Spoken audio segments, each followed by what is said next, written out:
در یک نفرم که تأثیر کند، انشاءالله اینم برای ما و شما بهبودی هست، پیشرفت است. رسول اکرم صلی الله علیه و سلم میگوید فاذا قمت على باب الجنه، وقتی که شب معراج نزد دروازه جنت ایستاده شدم، فاذا عامت من دخلها المساکن، نزد در جنت وقتی ایستاده بودم و نگاه میکردم، توده توده مردم وارد جنت میشد. وقتی که پرسیدم اینها کیا هستند، گفتند مردم مساکین و فقیرها هستند. اهل جنت اکثریتش را گفت پیغمبر دیدم فقط مسکینها و فقیرها بودند. فاذا قمت على باب النار فاذا عامت من دخلها النساء، لیکن نزد دروازه دوزخ هم نگاه کردم که توده توده مردم در دوزخ پرتافته میشد، همش از جمله زنها بود. اکثریت اهل دوزخ را پیغمبر خدا گفتند نظارت کردم، از زنها عبارت بود. البته زنهایی که در دنیا احترام شوهر نکردند، زنهایی که در دنیا به تربیه فرزند اهمیت ندادند، در دنیا به طرف شوهرها زبان درازی کردند، شوهرها را به احترامی کردند، حیات خوب مرد را به تلخی مبدل گردانیدند. اینها کسانی بودند که عاقبتشان وارد شدن بر دوزخ است. البته تمام خواهران عزیز و مادرها میدانند که این دنیا اونقدر دنیای دراز نیست. دنیایی هست که زود است که البته بالای چی زن باشد چی مرد باشد هجوم میکند و اون امانت میگیرد. و در پیش ما و شما حیات دیگر داریم، حیاتی که وی فنا شونده نیست. باید که برای اون حیات، اون دنیا باید که ما و شما کوشش و حرکت داشته باشیم. حضرت عثمان میگوید که شنیدم از پیغمبر خدا که میگفتند ما من امرأة قالت لزوجها ما رأيت منك خيرا، اگر کدام زنی که در دنیا به سوی شوهر میگوید ای شوهر من از تو چیزی ندیدم، بسیار است امروز این کلمات از اکثر زبان زنها صادر می شود. اگر یک روز یا یک ماه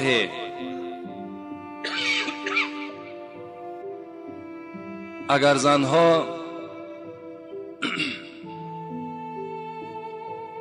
از نعمتهایی که در خاندان داشتند شاید سببهای پیدا شد و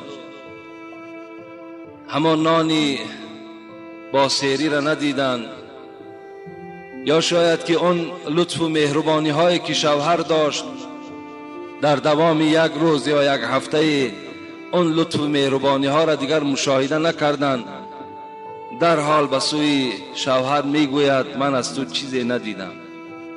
وقتی میگوید این سخن از زبان زن صدا داد، احبط الله عملها 70 سنه ولو كانت تصوم و تقوم اللیل. پیغمبر خدا گفتند این زن در جواب این سخنی که به سوی شوهر گفتند 70 ساله عبادت چون برباد دادند، اگر چندی که روز روزدار بود شب به نماز بود. در یک کلمه که میگوید ما رأیت منک خیرا، من از تو چیزی ندیدم. باید خیلی با احتیاط باشم. چگونه که یک غلام در نزد مولای خود چقدر احترام دارد، یعنی چقدر با احترام صحبت میکند. از روی ترس باید که زن هم با شوهر خود این چنین صحبت داشته باشد. این زمان انشاءالله اون ثواب‌هایی که در این جمعه‌های گذشته گذاشتیم بعد زن نائل می شود. و الا اگر سرکشی کند و این گونه کلمات‌ها را اگر تلفظ کند، وای به حالش، چی در دنیا و چی در قیامت. البته اینها شرمنده هستند و در عذاب خداوند گرفتار می شود. امروز باشد چگونه که به شما خبر دادیم که خیلی سوال‌های زیاد منتظر جواب هستند. میخواهم که جواب این سوال‌ها را به شما خبر دهم. بسم الله الرحمن الرحیم. السلام علیکم. داملای شیرین بیان. در سنت خواندن پراکنده شدن درست است یا نه از صفها؟ زیرا مولای ما میگوید درست نیست. یعنی وقتی ما و شما فرض میخوانیم، کدام فرض نماز نباشد، چی فرض جمعه باشد، چی فرض پیشین باشد، چی فرض عصر باشد، ثواب و سنت همین است که در حال جایهای خود عوض کنیم. این ثواب است و سنت است. فقط جمع شدنی، یعنی راست بودنی صف، پر بودنی صف فقط برای نماز فرض است و خلاص. برای سنت اگر شما صف کشین و در صف راست کنین برای سنت، نماز همه کراهیت دارد، مکروه است. در نماز سنت هیچگاه باید صف راست نباشد و صف نباشد، باید همه پراکنده باشد. سنت انا همین است. اون ملا صد نامعقول کرده است. ملا از هوا گفت است. ملا اگر پسترین کتاب همین شرح گوری را مختصر تماشا کند، در همون در باب سنت ها میگوید که حتی که سنت در مسجد خواندن خودش مکروه است. سنت باید در خانه خوانده شود. و در مسجد که آمدیم باید که جایهاتان، مثال چقدر میگوید صاحب کتاب که اگر جایها را عوض کنیم و جایهای سجده چقدر زیاد باشد، همون قدر برای خود شاهد در روز قیامت تیار میکنه. یعنی هر پارچه زمینی که شما عبادت میکنین، اینها برای شما شاهدی در روز قیامت میدهند. چند قدر شاهد زیاد شد، همون قدر کار شما آسان میشود. این از طریقه سنت خواندن. فرضها را که خواندیم پراکنده شدین در مسجدها هر طرف، حتی در خانه هم که خوانین سنت است، اگر به شرط خانه های شما نزدیکتر باشد. دوم سوال، این شعر بیدل را التماس تحلیل کنید. آفت ایجاد است ساز زندگی، هوشیار باش. از تراوت خانه دارد در رهی سیلاب گل. اصلا همین تحلیل شعرها دا ما را البته بگیم علم ما نمیرسد، لیکن این برادر از ما خواهش کردن همین بیدل تحلیل کنیم. بیدل خود میگوید که شعرهای من همش کوتاه بلندی ها دارد. این شعر مرا، نظم مرا با خود کوتاهی ها و بلندی ها دارد. یعنی شما قوت تحلیل او را ندارید. لیکن به هر حال من میگویم که معنای این شعر این است که آفت ایجاد است ساز زندگی، هوشیار باش. حضرت میگوید آفت ایجاد معنایی که یعنی زندگی انسان از آفتهای زیاد عبارت است. ای انسان هوشیار باش. یعنی در حیاتت ای انسان تو بی‌نهایت آفتهای زیاد میبینی. آفت ایجاد است ساز زندگی، هوشیار باش. هوشیار باش که زندگی شما آفت ایجاد است، یعنی آفت ایجاد میکند. یعنی روز به روز آفت ها و روز به روز مشکلات و مشقت شما زیاد میشود در زندگی. از تراوت خانه دارد در رهی سیلاب گل. تراوت گفته اصلا معنای تر و تازگی را دارد. تراوت، تر و تازگی. میگوید که گل برای آنه که همین تر و تازه بماند خانه دارد در ره سیلاب گل. همین ره سیلاب را، ره سیلاب یعنی ره سیلابه آب، همین گل برای آنه که تازه بماند، دائم شکفته بماند، برای همین تازگی و حیات بردوامش همین ره سیلاب برای خودش اختیار کرده است. انا انسان هم میگه زندگیش مثل گل است، بلای آنه که مثال همین آدم زنده ماند، حیاتش بردوام ماند، باید که همین مشقت هایی که در بالاش میاد همین ها را باید که چیکار کند؟ تحمل کند و روپرو شود. چگونه که گل از سیلاب یعنی از آمدن سیل عذاب دارد، مشقت دارد. این از همین معناش باور میکنم دیگر از این ممکن که دیگر تحلیلی نداشته باشه.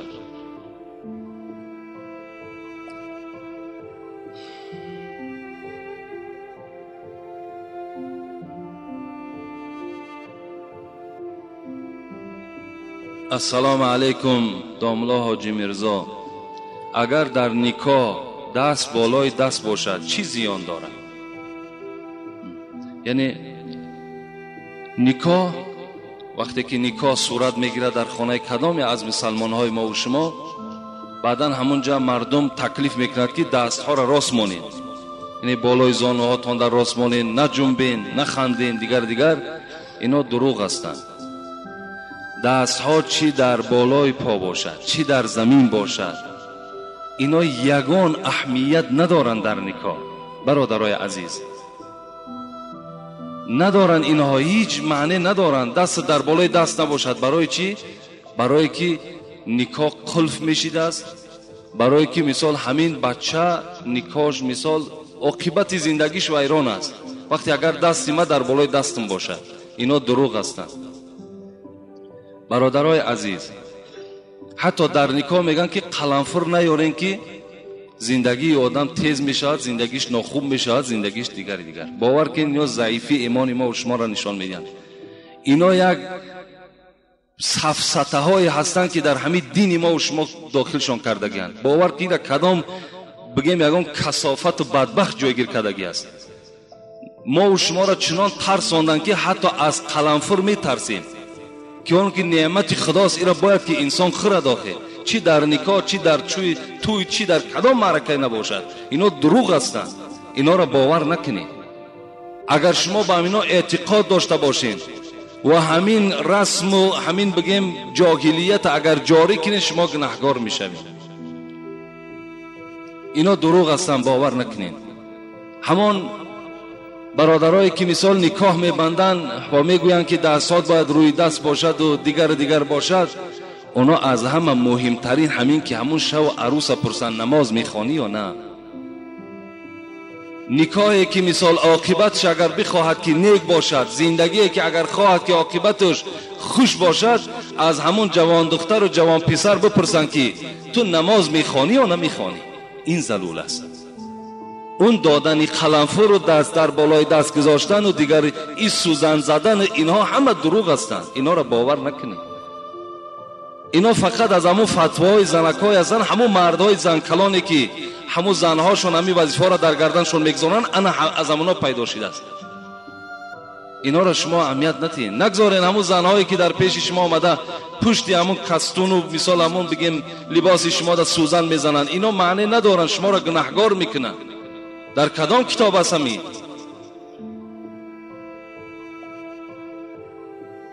از اینها دیده باید که همون دختره، همون جوان مثال جوان پسر تربیه اسلامی دادن در کار، اخلاقی خوب داشته باشد.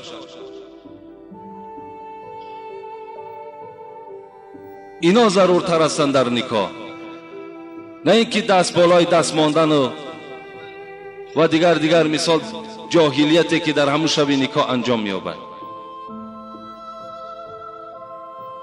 اینا هیچ معنی ندارن، دروغ هستن. اینا رو باور نکنید.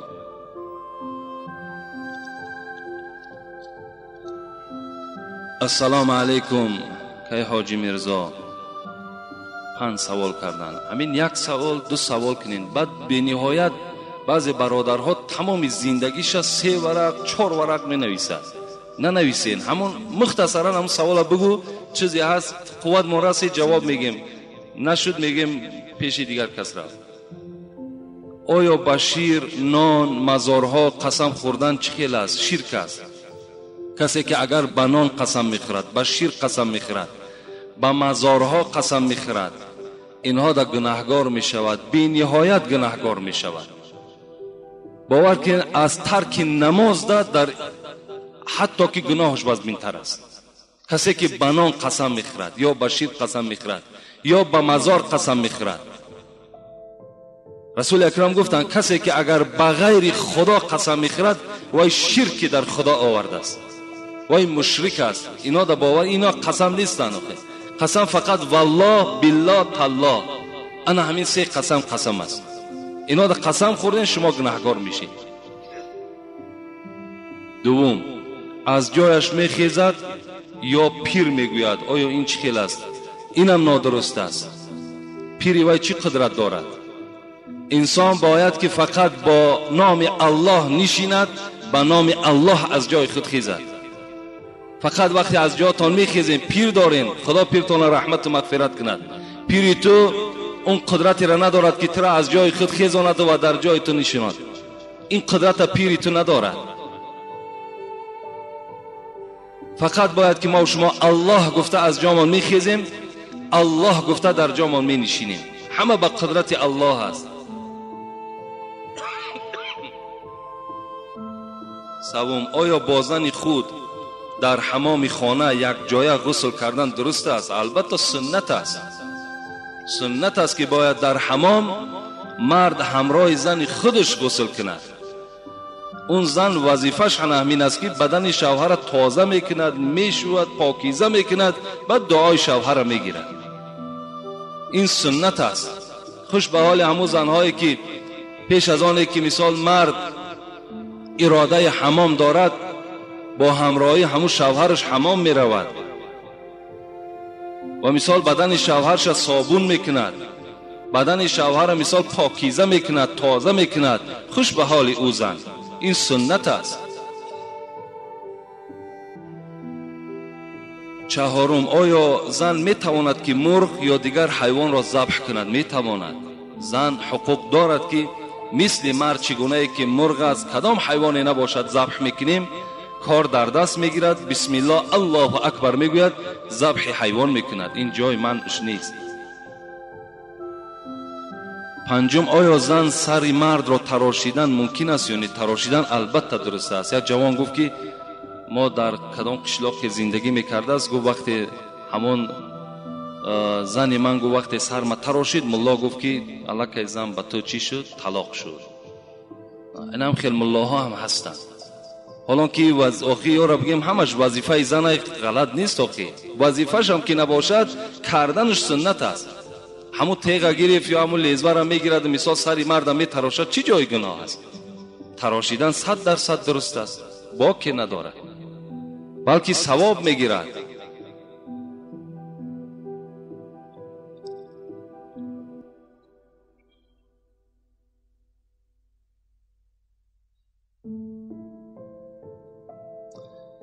یکم سوال. السلام علیکم، آیا ابورت جایز است؟ ابورت جایز است. ابورت کردن یعنی در زنها میگویند تا 4 ماهگی اگر زن خواهد که مثال همون شکم بدگی خچ تازه کند، حقوق دارد، اسلام هم رخصت میدهد که رفته تازه کند. لیکن 4 ماهگی شد الکی جان در بدن این کودک در آورده می شود از روی آیت ها و احادیث های پیغمبر. این صورت در وقتی که وای ابورت میکند الکی همچو قاتل نفس به حساب می رود، یعنی همچو آدم کش به حساب می رود. برای تا 4 ماهگی اگر مثال خواهد همون زن یگان سبب های داشته باشد می تواند که ابورت کند، اینجا گناهگار نمی شود. دوم، یک داملا مهمانی آمده بود، گفت که با میکروفون گپ زدن حرام است. همون مهمانی خچه کند. ما به مهمان هم خودمان میدونیم شکر خدا که با میکروفون درست است یا نادرست است. فتوای مهمان ما در کار هم نیست. شکر خدا هم که کتابی جمع کردیم داریم که دیگه نه با مهمان در کرمانه، نه مولوی و نه اولیا. شکر خدا همش حل است الحال. یگان کمبودی الحمدلله در بین دامله های ما و شما نیست. همه مسئله جوابش مییابد. برای همین هر مهمان که آمد همون مهمانیش کند. دیگر میکروفون حرامه، دیگرش حرام است. این حرام حلالش هم خودشون حل میکنه. اگر میکروفون حرام باشد همون خانه همون ملا رفته بینه که همین گازی که میسوزیم که همین گاز هم حرام است. خب برای دوره پیغمبر در گاز نبود. این چراغایی که خانه در شب در میتیم اینا حرام هستن. خب دوره پیغمبر در چراغ نبود. این جلک ها دوره پیغمبر در نبود، پوشیدنش حرام است. خب اون ماشین هایی که میشینن راحت کده رفته آمده استن اینا هم حرام هستن. برای انمو ملایی که انمی را میگد حرام است، برای ما حلال است. چی جای حرامی دارد وقتی که صدای مرا اطرافی ها همه میشنوند؟ چی جای حرامی دارد؟ اینا همون ملاهای هستن که بیچاره تا حال چشم شورانه کشادن. آن چیزی که در همون پیش دیدن کتاب قدیمینه همون را قپیده ایستادگیان. دیگر این پیشرفتی دنیا و زمانه به اینا هیچ دخالت نداره. همون ملا کار شکند برود، دیگر مهمانی شکند. سلام علیکم داملای عزیز. زنی اکه را گرفتن درست است در اسلام یا دادر زنی اکه را بعد وفات اکه یا دادر درست است؟ اگر مثال وقتی که برادرت از دنیا میگذرد یا دادرت از دنیا میگذرد، یعنی علاقه زنی او برای تو بیگانه میشود. اسلام رخصت میدهد که چی زنی اکه باشد چی زنی دادر باشد در نکاح خود دراری. اینم به خاطر همون فرزندهایی که باقی مانده است. اگر فرزندم که نداشته باشد رخصت است که همون زن از اوی که در بدر می شود و دستی به زنا می زند و مثال شأن شرف همون اولاد می ریزاند. اگر همون برادر یا اکهی که وی در نکاح می دارد این جایز است. این سخن خدا و پیغمبر است، درست است، یگان باکی ندارد.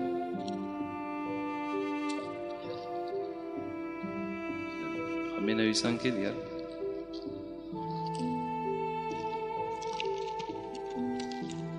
السلام علیکم و رحمت الله و برکاته. اینجا خیلی تعریفات کردن، تعریفات چه نمیخوانیم.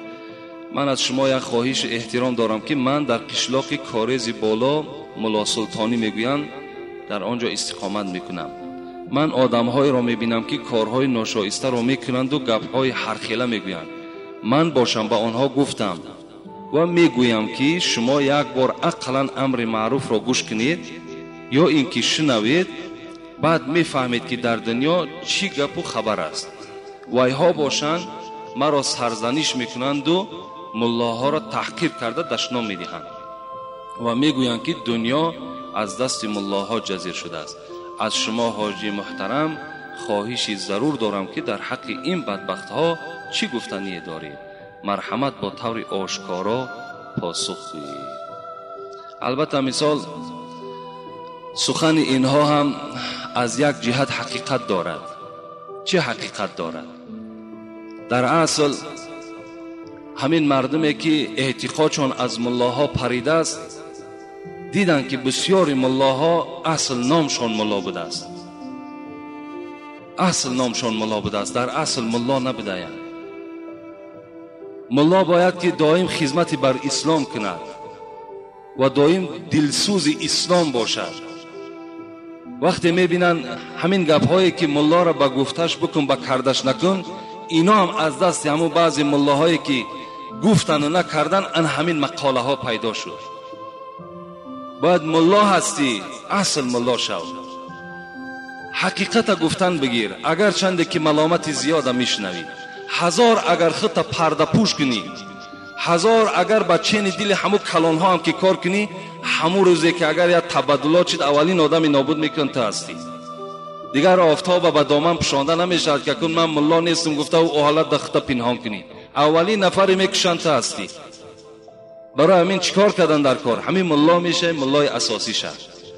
ملا نمیشه این مثال با سله و با کله و با جیلک و با منافقی مثال راه یافتن در بین مردم بسیار بسیار گناه کلان است. امروز تمام ملاها را از پشت مثال یک ملا یا دو ملا تحقیر میکنند. به خاطر چی است؟ به خاطر که همون ملا در اصل مثال ملا نیست، همون نام ملاگی دارد. شاید مسجد نمی رود، شاید که خیر خدایی شود بعد مثال مسجد ها رود. نه همون ملا مثال معرکه های می شود که اسلام او را رخصت نمی دهد. مردم اینا که می بینن اعتقادشون از ملا می پرند، لیکن اصل شما هیچ گام اعتقاد شما از پیشواها و ملاهای شما دور نشود. ملاها در بین شما برادرای عزیز مثل همین چراغی که روشنی میدهد مثل همین است. و ملا البته به البته در نزد خدا هم قدر دارد، باید در نزد شما هم احترام داشته باشد. کسی که مثال دشنام میدهد اگر از جهت نافهمی باشد و یک سبکی دارد، لیکن کسی که اگر دیده و دانسته ملا را بد میبیند و مثال دشنام میدهد، این حالت اوی گناهگار میشود. من چیز دیگر نمیگم برای این.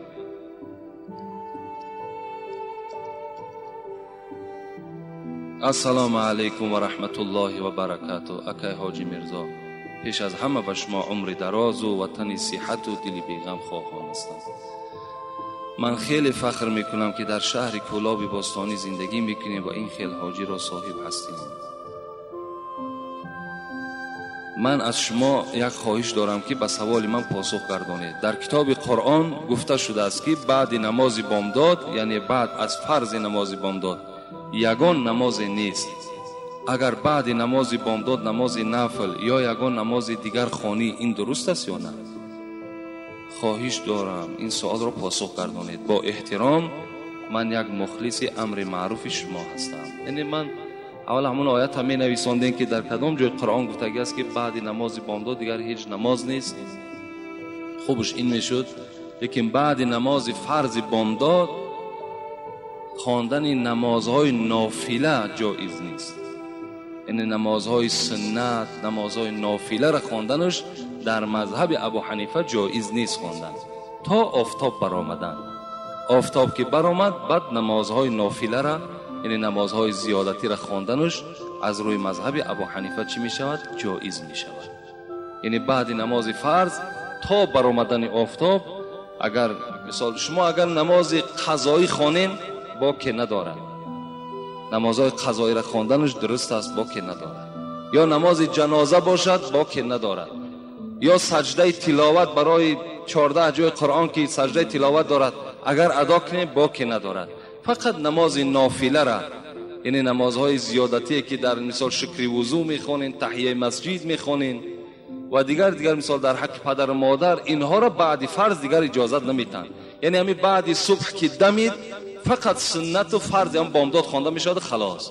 نمازهای نافله فقط تا دم صبح است. صبح که دمید اینها را دیگر خواندنشان از روی مذهب ابو حنیفه جایز نمی شود. السلام علیکم داملای عزیز.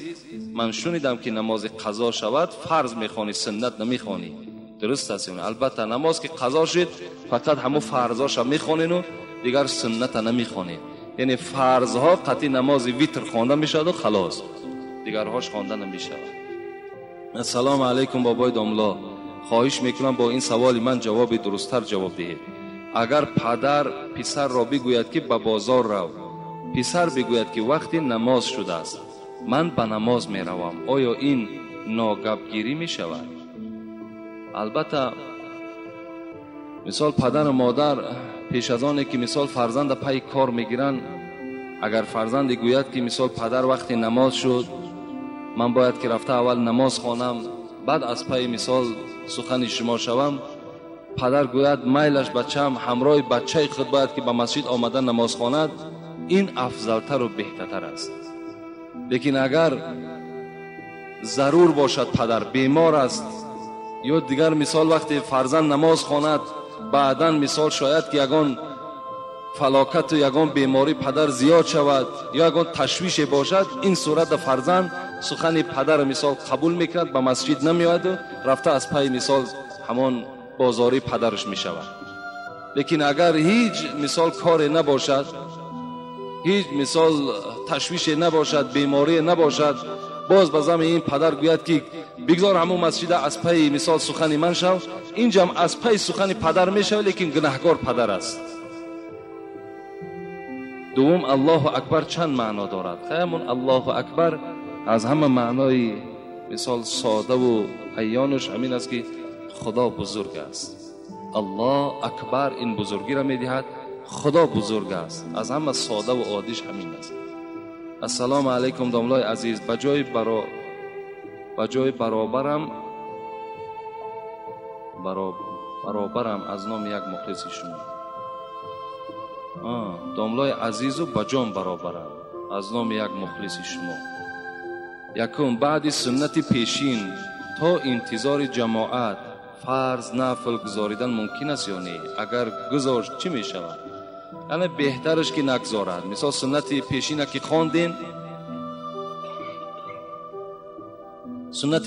خواندین، سنت همین است که تا فرض پیشین با ذکر مشغول شوید. مثل سبحان الله، الحمدلله، الله اکبر، با این مشغول شوید. این بهتر است. اینش نزدیکتر است با سنت. لیکن اگر دل شما قرار نگرفت و بعد یا اگر یگان مثال نمازهای قضایی را اگر خوانین، یعنی این گناه نآمده است در مسئله، لیکن اگر خواندینم نخواندنش بهتر. همون نخواندن بهتر است. همون ذکرها تو نکنین تا نماز فرض. بعد مثال فرض خواندن و سنت پیشین خواندن، انا مرحمت تا عصر دیگر فرض داری نفل داری، اینش بهتر است. درباره تسبیحات گفتید، اما در تسبیحات نام اولا و نام محمد ذکر شده است. از این خاطر در روی مالیدن ممکن است یا نه؟ البته وقتی که اگر تسبیحایی که داریم، مثال بعضی آدم تسبیح میگیرن تسبیح میگرداند و بعد همون تسبیح ها را در روش میمالد، این گناهش اینش سنت نیست، این بدعت است. این مالیدن در رو معنی ندارد. چی در کار؟ مثال تسبیح را میگیری و در چهرت میشکی میمالی، یا اینکه مثال اون ختم خوجه میکنن، سنگ بسیار را میگیرن تسبیح میگردانن و بعد همون سنگا را میگیرن بوسه میکنن. این حرام است. سنگ بوسه کردن حرام است. حضرت عمر میگه وقتی که طواف خانه کعبه میکردن، همون سنگ حجر الاسود که حاجی‌ها وقتی زیارت میرون و سر خدا مثال میدرارن، همون سنگ سیاه را بوسه میکنن. حضرت عمر میگه سنگ بوسه کردن و گفتن ای سنگ، گفتن به خدا قسم من دیدم که پیغمبر تو را بوسه کرد و الا من به تو احتیاجم ندارم و تو را بوسه هم نمیکنم. یعنی هیچگاه یکی قبر بوسه کردن، یکی سنگ بوسه کردن، اینا حرام هستند. اینا را نه در دیده هاتون بمالین نه بوسه شان کنید. تسبیح گردانی تمام کشالش کنید یا در همون پیشت بگذارش. سیوم مرد زن میگیرد و زن اولش مرده است، میگویند که در بالای قبرش برده آب ریزید. چی معنی دارد؟ آیا روا است؟ نه، دروغ است. اینا بیچاره چند کس ما را گفت. یا خیالش 1 سال حالا که عده پایستن از برای زن است. اینا حقوق شوهر بلندیش نشان میدهد که وقتی که اگر شوهر از دنیا گذشت، زن باید که 4 ماه و 10 روز انتظاری میکشد، بعد 4 ماه و 10 روز و شوهر میکند. لیکن برای مرد عده نیست. یعنی زنش که مرد حقوق دارد کدام روزی را که برای خودش انتخاب، اگر فرداش هم که زن بگیرد وای گناهگار نمی شود.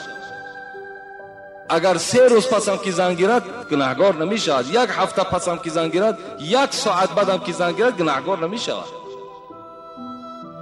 یک آدم بیچاره گفت که 1 سال مرا گفتن در محله من که میستی پنجشنبه‌های زن تا تمام میکنی، بعد یک سطیل است یا که ممکن یگان ماشین آب است میبری در بالای قبر همون زنک میریزی، دلی او را ای دنیا خنک میکنی، بعد زن میگیری. باور کنی میرو همه آدمی با عقل نخواه میرو باور کنه. اینا باور کنی یک خنداور است. نخواه که مثال در بالای قبر دلی او را ای دنیا چی خنک میکنی دیگر؟ او کایها مردگی است بیچاره. او دیگر در او جسد اگر 1 سال پس برای او را خاک شیدگی است، او را گجاش دیگر خنک میکنی. اینا دروغ هستند. اینا را باور نکنی. برای مرد خدا اجازه داده است کی که میخواهد زن گرفتن بگیرد.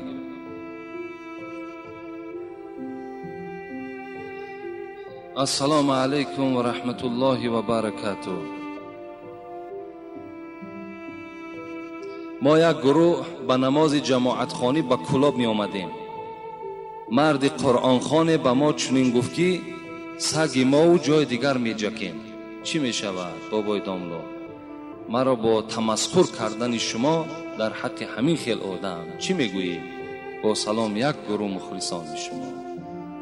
اگه قرآن خوان بیچاره بسیاری قرآن خوانی هستن که رسول اکرم میگوید بسیاری قرآن خوانی هستن که اما قرآن با اونها لعنت میگوید. اگه قرآن خوانی دلیل او را ندارد که ترا از نماز جماعت آمدن من میکنه. برادرها از دوشنبه می آیند، از حصار می آیند، با امید ثواب می آیند که چند قدر راه زیاد طی کنیم و امر معروف گوش کنیم تا که در نامه اعمال ما خداوند ثواب بنویسد. خدا رحمت کند. محمد صاحب ایرانی را میگوید در سخن گفتن خطای جاهلان پیدا شود، تیر کج چون از کمان بیرون رود رسوا شود. همین آدم جاهل از سخن گفتنش الک شما میفهمید. همین سخنی که وای گفت این علامت جاهلی وای نشان میدهد، علامت بیعقلی و بیعلمی همون آدم نشان میدهد که یک آدمی که سعی دارد کوشش دارد که رفته در یک مسجد نماز جماعت خوانم، امر معروف گوش کنم، با این گونه مثال سخنهای قبیح پیش راه او را میگیرد. محمد صاحب ایرانی میگوید مخور صاحب، خدا رحمتش کند، کلیاتش نزد ما هست، مخور صاحب فریب فضل امامه زاهد.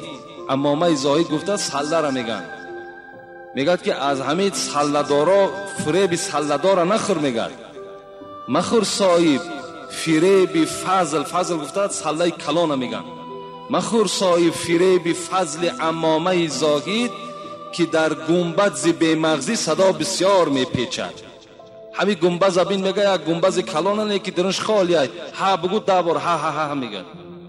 همون کله همون آدمایی که این گونه سخنها را میگن و سله ها در تاری سرش هم مثل گنبز همون خالی است، هیچی ندارن اونا. بسم الله الرحمن الرحیم. السلام علیک و رحمت الله و برکاته.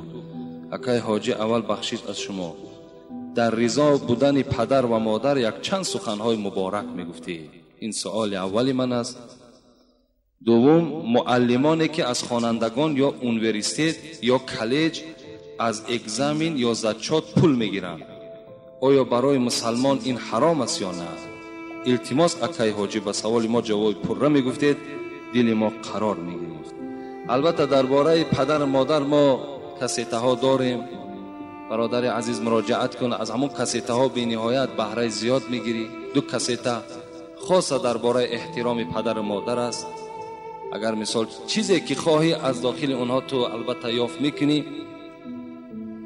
و سوالی که معلم ها چه از اونیورسیته باشد، چه از اینستیتوت باشد، چه از مکتب های میانه باشد، چه از کالج ها باشند، برای زکات و برای مثال بها گرفتن وقتی پول میگیرن، باور کن خیانتی در جمعیت کردگی هستند. به حد خیانتی کلان میکنن. برای دهنده در زمان ما گناه نیست، اگر چنده که رسول اکرم میگوید الراشی و المرتشی فی النار، کسی پاره میدهد و کسی پاره میگیرد، هر دو در آتش دوزخ هستند. امروز جزای پاره را دیدیم. با مثال با پاره بیچاره میخواند میآید. امروز باوری داریم که فرزند من مدینیستوت خوانده است، دکتر شده است. همه او مثال زکات ها و همه او بها با پول است. او از کجا مثال تجربه دکتری دارد؟ او از کجا مثال فرزند ما تر نجات داده میتواند؟ برای چی نمیتواند؟ برای که وای معلمش خیانتکار بود، وای معلمش آموخته کرد که همین پول بده نخوان دیگه، خواندن تو حاجت هم نیست. آیا همین خیانت نیست؟ از این ده خیانتی کلان دیگر وجود ندارد. هر یک فرزند مثال هر یک پدر و مادر باوری دارد که فرزندش در فلان مدرسه یا مکتب میخواند، وقتی که وای با پول میخواند این معلوم است که عاقبت وای چی هست.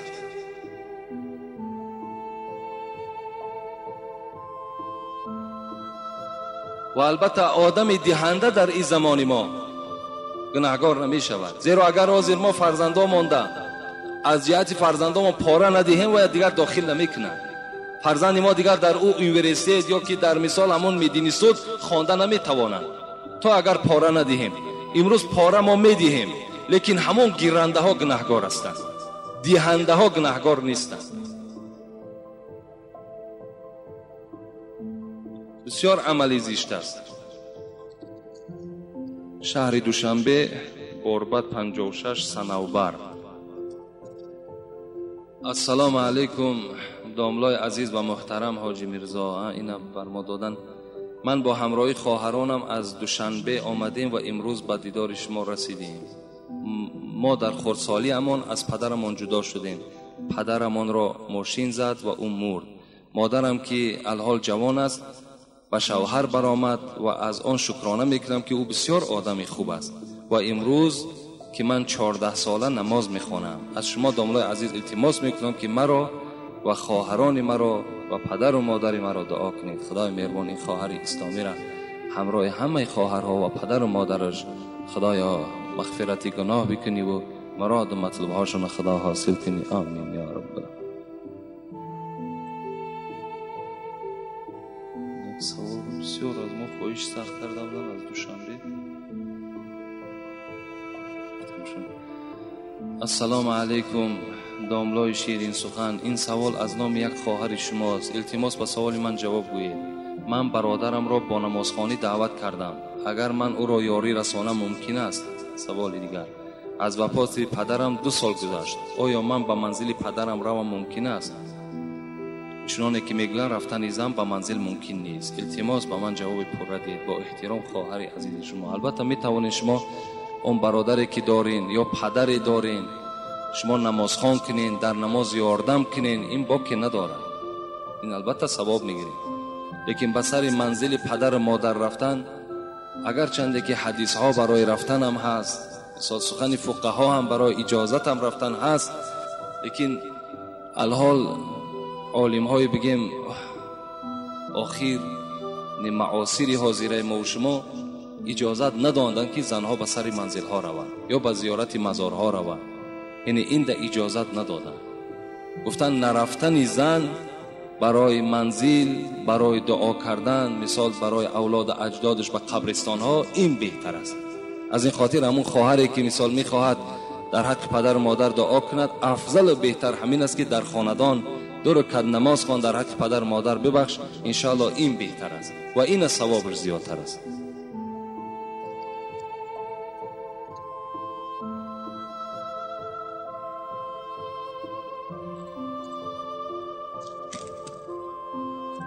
سلام داملای محترم، از شما خواهش و التماس میکنم با همین سوال من جواب گردانید. گویا که عمر خیام در جماعت مس بود و در دستش پیاله می، و ناگاه پیاله از دست او می افتد و می شکند. شخصان گرد و اطراف او را تماشا دارند. او باشد این شعر را می خواند: ابریق می مرا شکستی ربی، بر من در عیش را ببستی ربی، بر خاک زدی می نابی مرا، خاکم به دهن مگر تو مستی ربی. بعد خواندن این مصرع‌ها در روی او سیاهی پدید شده است. بعد خواندن دیگر شعر سیاهی در روی او ندیده شد. همانا ناپدید می شود که چنین بوده است: ناکرده گناه در این جهان کیست بگو، هر کس که گناه نکرد چون زیست بگو، من بد کنم و تو بد مکافات دهی، پس فرق میانی من و تو چیست بگو. بعد از این جماعت و از واقعه روی داده او را اولیا خواندند. آیا این 8 مصرع شعر ضد دین هست یا نه؟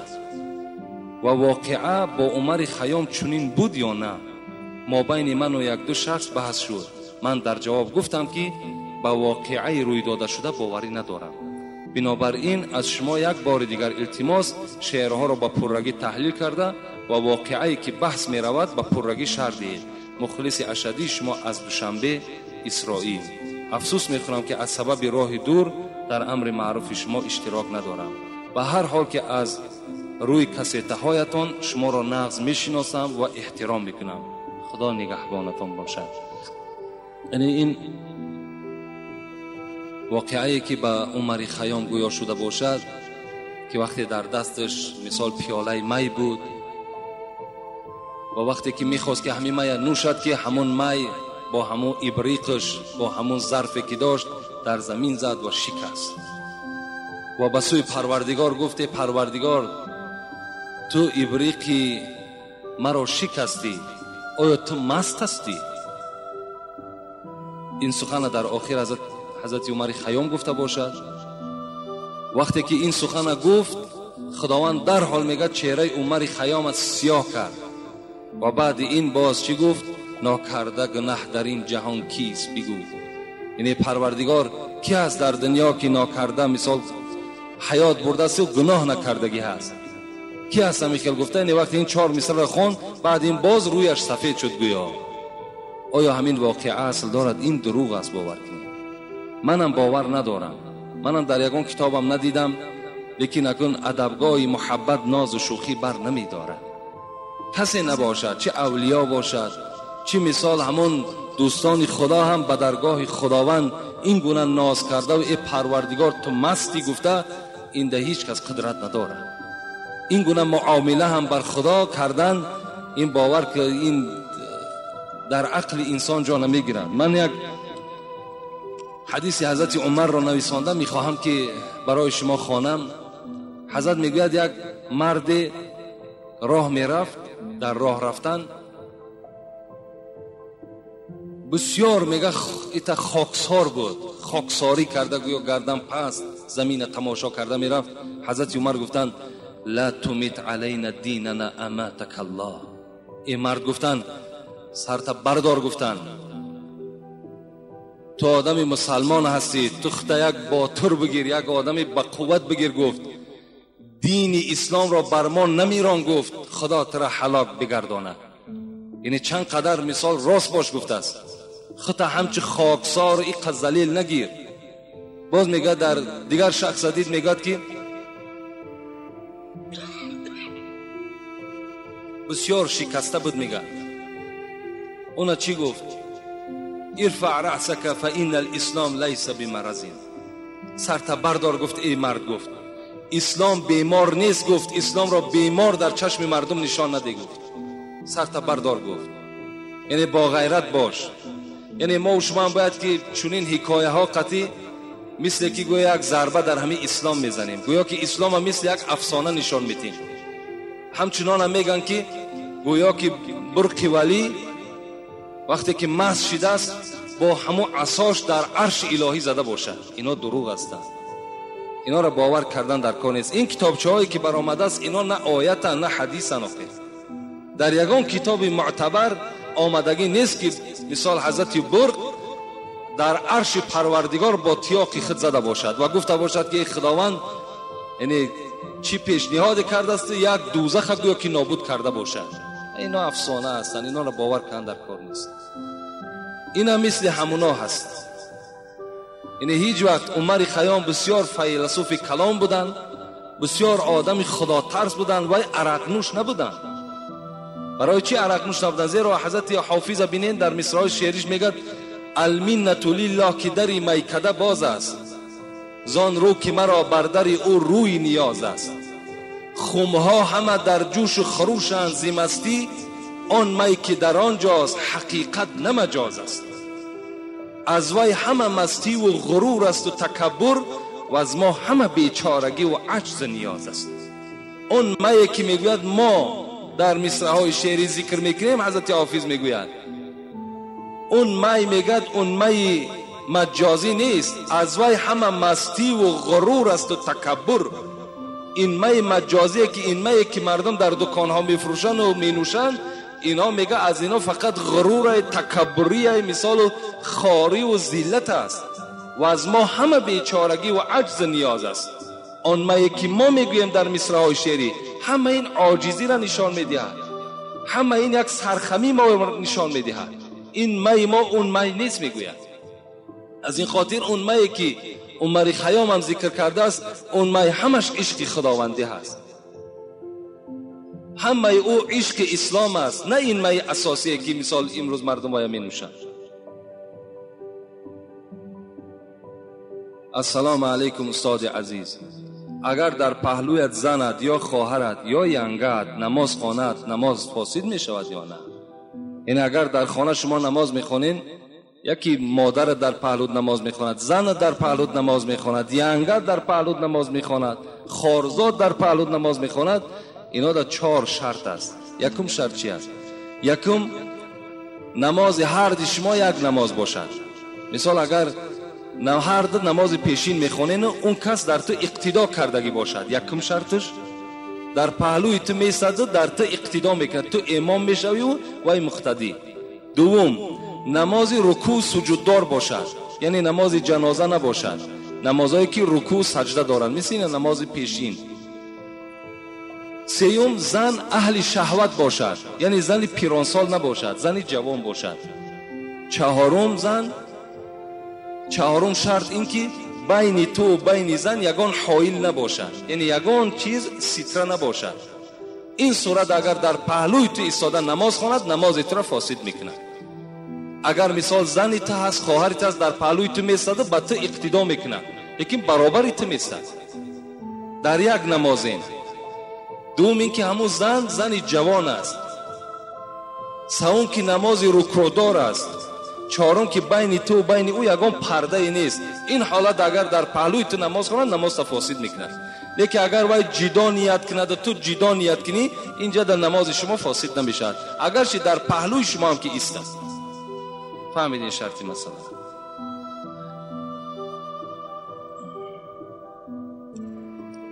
السلام علیکم داملای عزیز، من خواهر اسلامی شما هستم.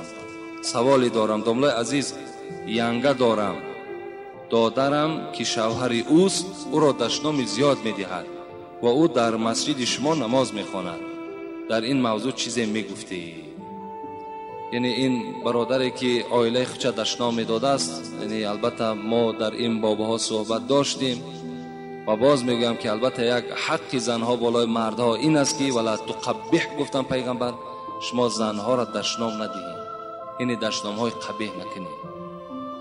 با زنها مثال با معامله خوب زندگی کنید. لیکن از همه امون زنها خواهش میکنم که مردها را تا همون حد نیارن که مثال همون مردها اونها را دشنام دهند. بسیارتر عیب زنها میشود، یعنی چنان معامله میکنن، چنان رفتار میکنن که همون عصب مرد ویران میشود و در حال وای دیگر کار اولش چی است؟ همون دشنام دادن است. اول از خواهرای عزیز التماس میکنم که مثال دائم کار کنن که اونها مهربان باشن، یعنی دائم در هر حالت مرد چیکار کنن؟ مثال دستگیری کنن، با مرد مثال مهربانانه رفتار کنن، انشاءالله اونها یگان دشنام نمیشنوند. السلام علیکم داملای شیرین زبان، ممکن است که برای مرد چله و زیره نقرگین، التماس جواب پر ردید. یعنی زیره نقرگینش جایز نیست، لیکن اگر چله نقره باشد جایز است. کدام مردی که اگر میخواهد که چله اندازد، فقط چله نقره، دیگر غیر چله نقره، دیگر چله ها را برای خود چی آهن باشد، چی میز باشد، چی طلا باشد، اینها را اختیار نکنید. از همه بهتر همین است که ترک چله کنید. در همون مسئله ها میگد که اگر ضرورت نباشد چله نه اندازد مردها. یک اگر چی قدر محبت داشته باشد میلش چله نقرگین اندازن، اینش سنت است. لیکن اگر ضرورت نباشد باقی نداره، دیگر حاجت هم نیست که شما مثال همون چله استفاده کنید.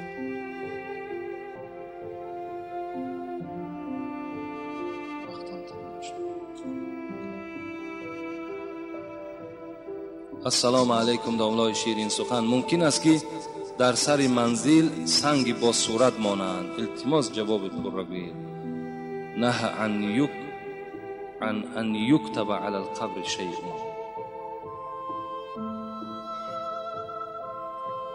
یعنی در سر قبرها سنگ با صورت ماندن یا سنگی که اگر در او چیزی نویسانده باشد، اینها را پیغمبر نهی کردند که در سر قبرها شما سنگ‌های صورتدار و سنگ‌هایی که مثال در اون مصرع‌های شعری و دیگر تولد و دیگر نویسانده هستین، اونها را پیغمبر یعنی نویساندن در سنگ‌ها را منع کردگی هستند در حدیثات. از این خاطر همون سنگی که میبرین میمانین میلش همون را گذاریم برای یک نشانه در بالای همون قبر مثال پدرت مادرت بگذار ایستاد. لیکن دیگر باید مثال نقش نگار کردن و اطراف او را مثال دیوال کردن دیگر، اینهاش رخصت نیست در اسلام. همه اینا اسراف می شود. بسیار خوب می شود در همون نزد درخت، مثال هم پدرت مادرت یک درخت بشینان، یک درخت شینان، امرا آب ته مثال همون سبز شود، دایی مثال هم ذکرگو می شود، هم یک یاردمچی برای همون قبر پدر مادر شما می شود. این بهتر است از این قدر مثال عمارت هایی که در بالای قبر ها میکنید. امروز باز این حکومت خودش به ذمه گرفته است مثال آبادی قبرستان ها را همون خودشان میکنن، آینده آیسته آیسته درخت هم میکنن، راه هم میکنن، البته آباد میشن. حاجت دیگر به همین سنگ های نویساندن و صورت کردن ما و شما نیست. و آخر دعوانا ان الحمد لله رب العالمین.